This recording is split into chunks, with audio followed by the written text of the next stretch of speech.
Are you encountering false starts with your baby? What are false starts? Well, they're when you put your baby to bed or your toddler to bed and within the hour they're up again. Some of these are brief and just need a little bit of a resettle. Sometimes they're up for ages with no intention of going back to sleep till much later. Now, it's hard to give a definitive answer for what causes them because, like many issues with infant sleep, there can be a number of causes. Now, the most simple explanation might be that your little one's hungry. So this happens commonly for little ones who like to fall asleep feeding. If they're really tired, it may be that they fall asleep before they've actually finished the feed and therefore wake up within the hour to finish that off. If this is your situation, then simply feed them a bit earlier in the bedtime process and then top them up as they're going off to sleep.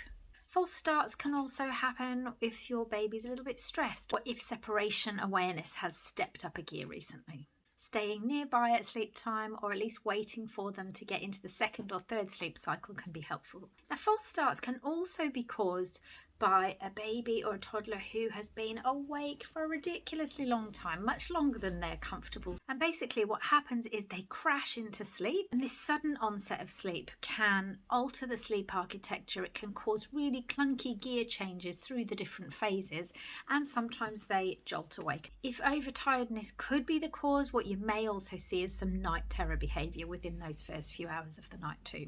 And just to really confuse you, another cause of false starts can be that your child isn't tired enough. For example, if your little one likes to sleep in the morning, are you maybe putting them to bed too early at the end of the day? As a rule of thumb, I would suggest at least a 12 or a 13-hour day for most kiddies. So if your little one starts the day at 8 o'clock in the morning and you're trying to put them to bed at 7 o'clock at night, then they may simply not have had enough awake time during the day, and they take bedtime as an extra nap, and then they're going to be awake and finish off their playtime later on.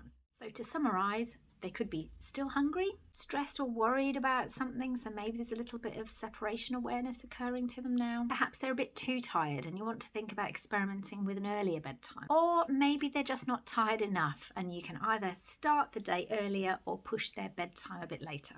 Now, it's not necessarily easy to know which of these possible causes are the reason for your false starts in the evening, but I'm sure now I've run through the possible causes that you have your instincts as to which one may be the situation for you. If not, leave some questions in the comments below and I'll do my best to help.